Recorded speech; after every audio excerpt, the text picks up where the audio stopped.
The number of calls wasn't really down. People were saying no. I really felt my hands were kind of tied. I didn't know what else I could do. She said to me, you're just too expensive. I'm going to go work with another ghostwriter and I'll come back to you for editing. I said, whoa, time out. Like, I don't want to be editing someone else's work. And I said, look, if you are willing to experiment with me. Imagine transforming the worst business year of your career, a period defined by shame and self-doubt, where you hadn't landed a single client for over 12 months, into a season of massive growth. What if you could take a hard look at your high-priced service and completely reinvent its delivery so you could take on multiple projects without compromising on the quality? That's exactly what our guest did today. She chose an unconventional, innovative path that not only attracted new clients, but also helped her build entirely new, scalable service tiers. How did she find this winning formula when the traditional path had failed? Welcome to today's episode of Your Business Growth Podcast. I'm your host, Jeremy Shapiro, and my guest today is Emily Crookston. Emily, welcome to the show. Hi, Jeremy. Great to be here. Thank you. Yeah, so I want to go back in time a little bit. If we get back to your entry into this world of nonfiction, you mentioned in your book, Unwritten, about, getting chewed up and spit out of the soul-crushing machine that is the academic job market. What happened to Dr. Emily? Yes. Well, if I had a glass of wine here, you'd hear the real story. But basically, I was on the academic job market for 8 years and applied to about 300 jobs in that time. And my goal was to really get a tenure track job. That's the big kahuna in academic world. That's where, you go for 6 years and you publish a bunch of stuff and then they give you tenure and you're good. Basically, you don't have to worry about reapplying to jobs for the rest of your life in a lot of cases. It was rough, and academic arena could be a really toxic place, and it was for me. And I ended up not getting a tenure track position and leaving because of really some politics that went down. And so that was really a tough lesson to learn. But I think in the process, I figured out, actually, academia is where big ideas go to die. They're not really where big ideas go to thrive. And I really kind of realized in that process that I wanted to help big ideas get out into the world, and academia wasn't the place for me. So here I am. How did you go from that to getting into ghostwriting and becoming a developmental editor? That's so different than academia. Yeah. And a lot of my friends in academia always say, how did you do it? It is very different. When I was ready to leave academia, I said, I don't know what I want to do. I literally hadn't thought about what I wanted to do besides being a philosophy professor. I have a PhD in philosophy. And a friend of a friend was looking for marketing help. And it turned out what she needed was ghost blogging. She has a web development company and she had clients who needed blogs. This was 2015 when blogging for business was a little bigger than I would say it is now. So I was writing blog posts for people. And at some point she said, you could start a business doing this. And I thought, oh, that might solve some problems that I have right now, which is I don't want to work a 9 to 5. I enjoy in academia, you have your summers to yourself. You have a month off at Christmas, and I really wanted to keep my time flexible. I liked that about the academic track. And so, that's what I did. I built my business. I built my website during spring break on the last semester of my teaching career. And the rest is history. Business is huge. So in terms of the business book market, what was it that excited you about the business book market? And how did you carve out your niche within that space? Yeah, it's a great question. The first book I wrote was actually a memoir, and it was really the only book I ever wrote that's a straight up memoir. I love reading memoir, but I don't have much of a talent for writing in that way. What I have is a talent for what I call technical writing. Philosophy is pretty technical. You make your art, you may have your thesis statement, you make your argument with your points of evidence, and then you respond to an objection, and that's your paper. And it actually lends itself pretty well to business writing as well. You have your point of view, you have your angle on a topic, and you share your reasons for that angle, and there you have your book or you have your blog post. So my writing lent itself really well to that. And I also think I think it's really important that if you're going to spend the time to write a book and you own a business, because let's face it, I'm working with business owners who are writing in the cracks and crevices of their lives and businesses. If you're going to go through all that effort, you've got to have an idea of how that book is going to make you money. So that puts me immediately in the space of business books, which is just my term for nonfiction, books that are going to help you grow your business, as opposed to someone who's writing a book and wants to be, the next bestseller on the, New York Times bestselling list with their book and make money as, a famous author. That's very different from writing a book that, you're going to sell to audiences you're speaking to, or your clients, or people who can't afford to work with you as a client. So that's the space. So you took on not just one client, but you started to grow that portfolio out. Like, what did that initial growth feel like when you realized you'd found exactly what you were meant to do? Yeah, it felt really good at first because it was like, oh, I can work on longer projects. And what I love is that I work really quickly. I write with a client in 4 months. I turn around these books. So 16 weeks is my process. And I kind of think of it like a semester in the academic sense. You've got 16 weeks and you're going to hit it hard. You're going to write your book. You're going to take a little break in the middle, spring break or whatever. So I like that rhythm. So that felt really nice. And I realized at a certain point that, it's just as hard to sell a really low priced offer, and sometimes harder than it is to sell a high priced offer to the right person, and that's the thing. Like once you dial in your audience really well, the sales process becomes really easy. And so that part felt really nice to me too. Like once I figured out who I really wanted to work with and they started coming to me, the sales calls were easy. And so that was just like a green flag for me. I just wanted to keep going. But yeah, I didn't know really what to expect. I just started saying I can write longer things. But it turns out that there's like a really nice need for this. And I find the collaborative process to be really fun and interesting. And I get to learn about a new topic and then send someone on their way to publish their book. And it's great. I feel like it's a really nice marriage. Yeah, I love that collaborative approach that you have. It's not just a handoff project that comes back done or, a polishing of something else, but it's done in concert with a client. And that's a great thing, but scalability obviously becomes an issue. So from my understanding, as we've talked about your journey of our time together, you reached a point where it felt like you were standing still, even after you published your first book. Can you walk us through like what that plateau felt like after that first publication? Yeah. I mean, my business has always been a little bit up and down, but the year I published my book in 2024, that was my worst year in business. And, the reasons for that, if I knew, I would be doing your job, Jeremy. Like it's very hard for me to say like, oh, that was the worst year. I didn't have a ghostwriting client at all in that year. I did other things. I did some developmental editing. So I didn't make zero money, but I had no ghostwriting clients. And then this year I've had 4. And really what happened was, I didn't know why business was so down. A lot of people said to me, well, you were marketing your book, your attention was divided.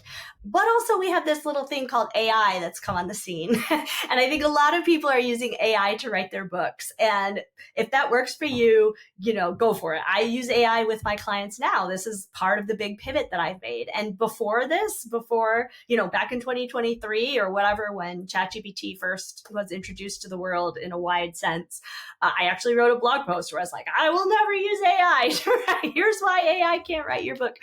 But I have a good friend who is an AI consultant, and she really showed me the ropes. And what happened is I had a client, a really good client call, sales call in November of 2024. And that client's, we hit it off immediately once we got on the call.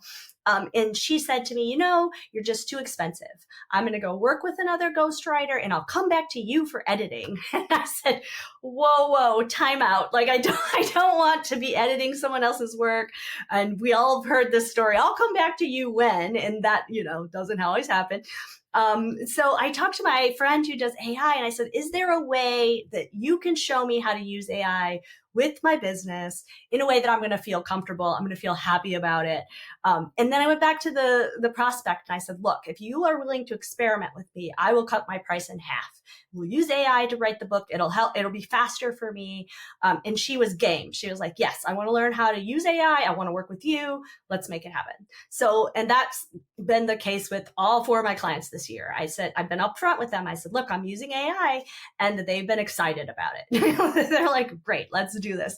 And it just makes my process a lot easier in a lot of different ways. It's interesting because you talk about adjusting your price, which, as we know from my book, we talk a lot about the dangerous, disastrous approach to discounting your way to profitability. The asterisk there, though, is if you're adding a different tier or level of service, well, now that's not discounting. You are now offering a fundamentally different product at a different price point, more palatable to prospects you're working with. So that's really nicely done. Now, I want to go back to that point, though, before you found the shift, though. For many of our listeners, there's been a point where you're feeling frustrated, like what you're doing just isn't working anymore. So for that stretch of over a year of not landing a new client, like what was that like from an emotional standpoint of wondering, like, are you doing something wrong? Like, were you beating yourself up? Like, where were you in that space? Yes, I was spiraling for sure. I was doing all the things, like working 20 times harder, like trying to be in all the places, pumping up my social media presence, being on LinkedIn more, trying to do more networking, trying to meet more new people and bring them into my orbit. And I don't think, I had basically the same number of sales calls as I always do, that the number of calls wasn't really down. So the prospects were coming. It's just that people were saying no to me a lot. Or they were saying, I'm not sure. Let's see what happens with the election. There was a lot of uncertainty in the economy as well. But yeah, emotionally, it was very tough. I kept trying to focus on book marketing and that kind of thing. But, there were snags with that as well. And so that wasn't really helping. I really felt my hands were kind of tied. I didn't know what else I could do to grow. Yeah. Very often when I see business owners are stuck, what they'll do is just go and try and get more customers, right? Do the same thing they were doing before, or add more channels to sell the same thing they've been selling all along. And sometimes the lesson there is the thing you're selling might just not be a fit for the market. So getting more prospects, like the ones you've already have that said no, doesn't move the needle. But what you did, just for our listeners, looking at what that strategy is you pivoted and created a different service offering that suddenly now did convert for the market you were already attracting. And the tiering was really important because I still offer that higher tier. It's not like it went away. It's just that I realized there's a market for I'm calling it topic focused books versus thought leadership, movement starting books, those are 2 different universes. And I was trying to sell that big movement piece to people who really just wanted a topic focused book. So oftentimes in the high end services business, you're typically capped by your time. Right? Especially for our business owners who are service providers, you only have so many hours you can put into the business to service your clients. So you might be capped at, 1, 2, 3 clients a year that you can work with. And that is plenty to have a 6-7 figure business, right? But that's also only so scalable. So I really love how you found a way to offer a mid-tier offering that is also more scalable for your time and your team. And that was able to start bringing some clients on. So when you implemented this strategy and you started getting these prospects converting over and coming on board, was it a different quality project, a different quantity project? How did that vary who you were working with? Yeah, no, it wasn't. I mean, it attracts a group of people who are a little more experimental and are actually a better fit for me because I really like to work with people who are disruptive, people who have, I say big ideas, but they have ideas about how their industry should change. They really are looking and thinking about doing things a little bit differently. So I think that was one of the biggest shifts. It doesn't change the quality. The books are the same length. The amount of time is basically the same, except that it really saves me time but the engagement with the clients is basically the same. And yeah, it's been interesting to see how, for example, one of the things I can do with AI is a client comes to me and they have an idea, but they don't have an outline. I can take that to Claude and I can come up with a bunch of outlines and share them and say, well, do you like any of these? Like, let's mix and match. And so that's helpful. Whereas it would take me hours and hours of time to come up with several outlines for a client. I wouldn't do it. I just give them one and say, this is what it is. But now I have the option, we have options to it expands, our universe in a lot of ways. Yeah, thematically, what I see with a lot of business owners like yourself is that AI isn't there to replace the thing you're doing. It just helps you to do a better job and service your clients better. So kudos on finding that blend. So Emily, in your book, Unwritten, you wrote, and I love this quote here, entrepreneurship has changed me in a lot of ways, but perhaps the most obvious shift is how it has molded me into an action taker. Now, that's a theme I cover a ton in your business growth playbook, taking action. Can you share a little bit more about how you became an action taker? Yeah, absolutely. So I was listening to an interview with Mel Robbins, and she talks a lot about action taking too. Her 5-second rule is all about take action in 5 seconds. And she was talking about how in our culture, basically, there's kind of a dividing line between action takers and people who kind of want to just talk about things. And I was in that camp. I still am, if I'm being honest, my soul really gravitates toward intellectualizing and let me read 1,000 books about this topic before I have an idea about it, And I just really, entrepreneurship has really driven home the idea that if you wait too long, he who hesitates is lost. That quote fits really well. It's just, if you wait too long, people have moved on. And so you've got to really strike when the iron is hot. And also the idea that you can put half-baked ideas out there. It's actually a good thing. I tell clients and I tell people who are writing their own business books, you should talk about your book. You should talk about your half-baked ideas, because that's when you're going to get feedback from people. That's when you're going to see what lights people up. And, if you say something and people are like, oh, that's weird, I don't get it, then maybe it's not an idea that should be in the book. Maybe that's not something to pursue, or maybe you just need to clarify. But, it's good to share those half-baked ideas. And so entrepreneurship has really given me the confidence to just put ideas out there faster than I would otherwise. Yeah, I think newer business owners very often want to have a perfect, complete, done, ready to ship idea before they reveal it to the world. And as serial entrepreneurs have learned, this idea of ship something, whereas you're talking about write in public, get a draft out there, something, and get feedback, because isn't it better to find out something won't work early? I had a mentor at some point that wanted me to do this 40-page business plan, and I'm just I have a very simple business. I don't need it's to spend the time on a business plan that would have set me back so far.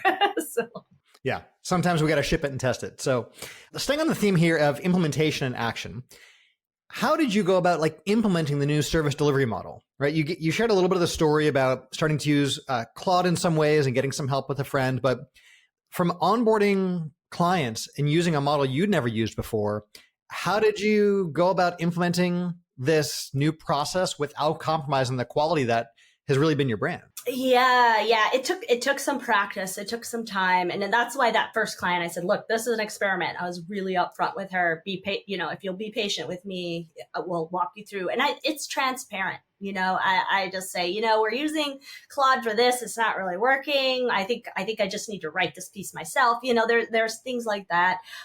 We both have combed through the document and noticed oh, this sounds like AI. We gotta fix this. We both started recognizing the little quirks that it does and that kind of thing in that process. But my process itself hasn't changed a lot, other than I'm bringing in the AI and I'm telling clients where I'm using it and showing them how I'm using it. But the process itself hasn't really changed much. It's more just be aware. I ask clients now if they want an AI disclosure statement. Some clients want to disclose they're using AI. Some of them don't. Some of them are sensitive to the different language, different ways it speaks and that kind of thing more than others. And, I have to kind of work, but that's been the case always. Every book is different. Every project is different. So in implementing this, I think in this day and age, every company has used AI or tried using it in various different ways, sometimes successfully, sometimes not. What were some of the challenges that you and your clients faced, especially as you needed to create different different AI products or scalable bots that would grow with you? Yeah, I would say the biggest challenge for me is my own engagement. Using AI to write is a very different thing from writing myself. It's little things like with interview transcripts. A lot of the books that I write, the author's done some interviews and they want to include those in the books. In the past, I would have to read through the transcript. I would often watch the video because of the interview, because that helps me kind of get their ideas in, figure out where those ideas fit in the book. That's always a big challenge. Now I can go to AI and drop the transcript and say, give me some ideas about where we might weave in some of these ideas into the book. So it saves me tons of time, but I'm not as in it as I have been in the past, so that's been a switch for me. I have to figure out how to use AI in a way that feels authentic and doesn't lose what I see as the value add that I bring when I'm working with people. Otherwise, it's like, well, why didn't they just use AI without me? But I think there's a real value in working with AI as an expert. It's a very different experience than if my client just goes in and says, I want a chapter on this. And, that's not going to be the same thing. So figuring out, navigating that switch has been one of the biggest challenges. It sounds like you've navigated that really well, and much to your client satisfaction. So kudos. That's great. And for our listeners, what I'm hearing there is, again, this is not about AI just doing this all and having a self-serve product, but this is working in concert with AI to deliver a quality result, which is powerful. So within the ghostwriting industry, typically it seems there may be a few different product offerings that are available, but at the end of the day, a ghostwriter produces a book for you, right? Did you find inspiration for your tiered model from other ghostwriters, or did you appreciate this from outside of the industry entirely? I didn't learn it from others. I think the writing community is very split on whether we should use AI at all. I was at a ghostwriting conference in New York a couple weeks back, and yeah, it was like 50-50, the room of who uses AI and who doesn't. There's still a lot of privacy concerns, confidentiality concerns, which I totally get. And I think the jury's still out on a lot of that stuff. But no, it was just me saying, like, how can I make this work? I haven't had a client in a year. Like, I don't want to lose this client. I want to work with this person. How can I justify dropping the price for her without doing a discount? Because I don't want to discount my prices either. But yeah, it just occurred to me that some people want an easier lift. And this was my way of being able to do that. The other challenge for me is that I don't do book coaching. A lot of book ghostwriters also do coaching. So if someone can afford ghostwriting, you offer them coaching services. They're cheaper, right? Because the author is doing the writing themselves and you're just kind of the guide. But I can't stand book coaching, to be really honest. So that wasn't an option for me. But AI has really opened up a universe for me around book coaching, because now I'm starting to build tools to help DIY authors, people who are using AI to write their books, because it works better when you're an expert. So how can I lend my expertise to them so that they can do it mostly themselves? So that's where my head's at in the moment. What I'm hearing there that I really like is you found service offerings that are also in alignment with what you want to be doing, right? And while the rest of the industry may offer things like coaching and other services that fit very well in the traditional model, you've recognized what you don't want to offer and you're not willing to do that, which is great to have that line. So really nicely done on lining up what you can offer with what you want to offer and having that be the business model versus what you feel you have to do.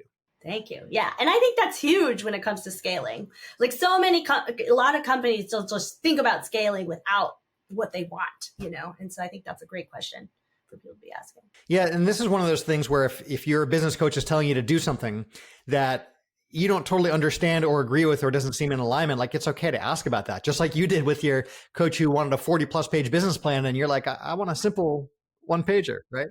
I'm sure many folks would say, hey, go ahead and offer coaching. It's okay to say that doesn't fit what I want to be doing. Right. Yeah.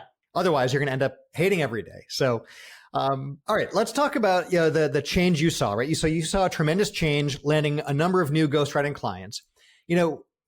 You do other things beyond just that ghostwriting, which you alluded to earlier. But what kind of quantifiable impact have you seen on overall not just business growth, but really profit by adding in this new tier of service? It's been like everything. This has been the easiest year to sell that I've ever had. And I've always raised my prices every 3 or 4 clients. And, so I was actually charging, I've charged a very big range for my services. So I feel like I've kind of found a little bit of a sweet spot where I'm at right now. And I think, it just has so much to do with where the market's at and, what people can really gain. We talk about value-based pricing. I think you talk about that a bit in your book. And that's a really important idea to think about. But I think the truth is that it doesn't work if you're not aligned with what you're selling, so you have to believe in it. It can't just be like, oh yes, I recognize that my client's going to make millions of dollars off of this thing. You also have to feel like, yeah, there's a huge value to this, and I'm here to put myself behind that value. Right? It comes from where I am. So I feel like it was an important realization that I also made. Like, this number feels comfortable to me. The clients that are coming and saying yes are the right fit. All that it just felt like everything kind of lined up. And what I'm hearing you say there, and this is so great for our listeners who are thinking about pricing in your own business, right? Is that value-based pricing means you're determining what you charge based on the value you bring to your clients versus just what you've historically done or what you think feels right or what makes you money and so on. You anchor it around the value. So if you haven't raised your prices, like Emily's sharing she's done, think about what your prices could be based around the value that you're offering to your clients. So beyond the ghostwriting, what were some of the other unexpected benefits that you realized by filling the gap within your service offerings? What else has that done for you by having more than just one thing to sell? Yeah, well, it's really opened up. Like, I've had a newsletter for years and I send it religiously every week. I'm very consistent with it. I've had a blog for years. I post to my blog once a month. But I've always kind of felt like, nobody buys business ghostwriting, book ghostwriting services from an email, right? High premium services, they're not going to like, oh, I just got that email from Emily. Let me go and write her a check for $20,000. That's not that's not usually the order of operations. So what it's kind of done is got me thinking more expansively about what I can do with that list. And I think I have now some lower priced offers that I can actually sell through an email. So I think in a lot of ways, it's helping me expand my audience. It's helping me get some people in who might down the road be ready for ghostwriting, but keep them interested, keep them on my radar. So I think that's one of the biggest things that's done. It's really expanded my mind and thinking about like, what can I do? And, I'm really interested in helping DIY authors write better books. Like, it's relatively easy to write a book, especially with AI now. And I don't want to continue to contribute to like all the slop that's out there and everything that's being published that's so low quality. If I can have a hand in helping increase the quality of business books being published, I want to be there. And that might, I recognize I can only write maybe 5 books a year. With AI, I could probably write 6 books a year, which is more than before. I was saying 2 or 3. So it's doubled my output, but I recognize I can't work with everyone. And so this has given me an opportunity to help people who can't do ghostwriting with me. I can't write everyone's book. Yeah, that's the interesting thing about adding more entry-level tiers is it opens up your offerings to prospects you already had that just couldn't work with you. And the same thing happens when you add a higher level tier. There is a higher level of service that your existing prospects would have loved to have bought had they known about it. It's just it wasn't offered yet. So that's why I love either putting tiers in the middle or earlier on or higher above, whatever the offering is you have. Yeah, I love how you talk about that in the book, because it's like you don't have to change anything. You might still be mostly delivering that middle tier, but now suddenly you're getting some higher priced people in and you're getting lower priced people in, and just expands who you're reaching without really changing much, right? It's just adding on a new service offering. So yeah, it amazes me every time when we work with businesses and add on a more premium offering. You'll have prospects who've been on the list for sometimes years and never bought the core products. And suddenly you add like a 10x higher priced offering. And that's what they wanted the whole time. They didn't want that entry level. Right. It's so interesting. Yeah. Yeah. So for other business owners who might be feeling stuck in their business right now, like what's one piece of advice you'd have to help them get unstuck? Maybe they're in a traditional business model like you were at the time, and they also want to break free. What would you advise business owners stuck in that spot to do? Yeah, first thing is like take a deep breath because it's not easy and it's really frustrating when you're stuck and you feel like you've tried everything. But I think if you can step away for a minute and just like really just take a break, you will often come back with a fresher head and you might just have like a new look at things, a new take. Another piece of advice I'd give is to talk to somebody maybe you don't usually talk to a friend, just, tell your mastermind what's going on, like whatever, get some help from people who maybe you wouldn't normally turn to for that kind of challenge. And that can often jog, like a good conversation can just change so much, and help you kind of just think about something new. I mean, what can you do with AI? That's a really valid question to ask right now. If you're not using it at all, it's a really big opportunity. There's got to be something that it can help you with. So if you're afraid of it and you're feeling stuck, I think it's time to not be afraid anymore. Take a look at it, see what else you can do. So I'm hearing you say three things there. One is get space from your business in terms of like, don't do business stuff at all. And whether it be take vacation, get outdoors, go play sports, do something that's not your business.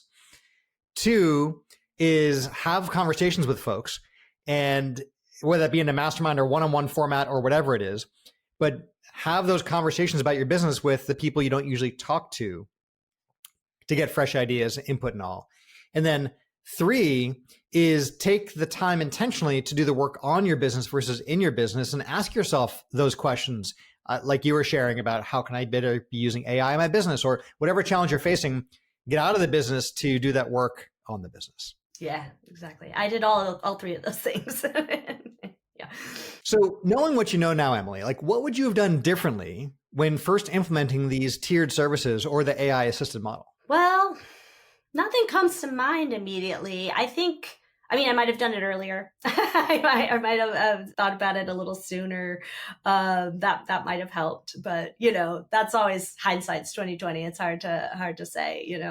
I'm really glad that I talked to some people who were able to say to me like, "Oh yeah, the year I published my first book was my worst year in business." Like that really did help me come down off the ledge, because I really was like, I published this book and now I'm going to have to go get a W-2. And so I was really glad that those opportunities came through for me when they did, because I was really, really at that point. So, yeah. Sometimes hearing that similar journey or story from someone else can be reassuring. That's good. I also like you touched right there about this idea of I wish I'd done this sooner. So often our hindsight is I wish I had fired that person earlier, or said yes to this opportunity earlier, or launched this thing earlier. Like there's always this regret of not taking action sooner. And yet we very often repeat the pattern of not taking action as soon as we can. So this goes back to what we touched on earlier about taking action and doing something now. Yes, it's so hard to know when the right time is. But the other thing I say about action taking is you can almost always change your mind. You can almost always go back on something that if you decide, nope, that wasn't the right move, you can almost always go in a different direction later. So there's not a lot of harm. Some things are harder to click undo on, but enough things are relatively easy to course correct. Start a new offer, it doesn't work, no problem. That's okay. So in terms of metrics, what are some of the key metrics or KPIs that you track in your business or with your clients to ensure you're on a growth trajectory and that you and your clients hit your goals? Yeah, in terms of email, I track my conversion rates, I track click-through rates, open rates.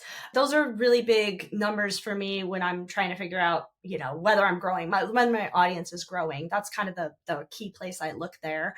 And I also track sales calls, number of sales calls, and conversion rate on those. I like to make sure that, if something's not going right, if a conversion rate's starting to dip a little bit, I like refresh, look at those, what's happening in those sales calls. Am I, do I need to adjust my script or whatever, do I need to adjust the conversation that's happening within those calls? But those are the main ones that I look at. Love it. And what I'm hearing there too is that you know your funnel steps and you track those steps, whether it's how many people are on the list, did I send the email to, did open, did click, and so forth on the marketing side, or how many prospects do I have, to how many calls got booked, to how did those calls go, to what script did I use. That is so, so key. If you're not measuring those things, you don't know how well you're doing. So really nicely done on knowing your steps and tracking those. I keep it simple. I try to keep it simple. But yeah. I grew up with the saying of, keep it simple, Shapiro. Yeah, that's perfect. So to recap for our listeners, you moved from a place of being stalled in traditional ghostwriting to creatively adopting new technology. This allowed you to create profitable tiered services that brought in new clients and positioned you to fill a major gap in the marketplace. For our listeners who want to learn more about you, where should they go right now? You can find me on my website, which is thepocketphd.com, or you can connect with me on LinkedIn. I'm Emily Crookston on LinkedIn. That's fantastic, Emily. So that is the two greatest resources you can get right now from our call is going to Emily's website and also, finding her and this episode and everything else on LinkedIn. Thank you, Emily, so much for joining us and for sharing with us about how you were able to implement some of those key strategies, pivot, and get yourself unstuck and back to growth. Thanks, Jeremy. It's been great.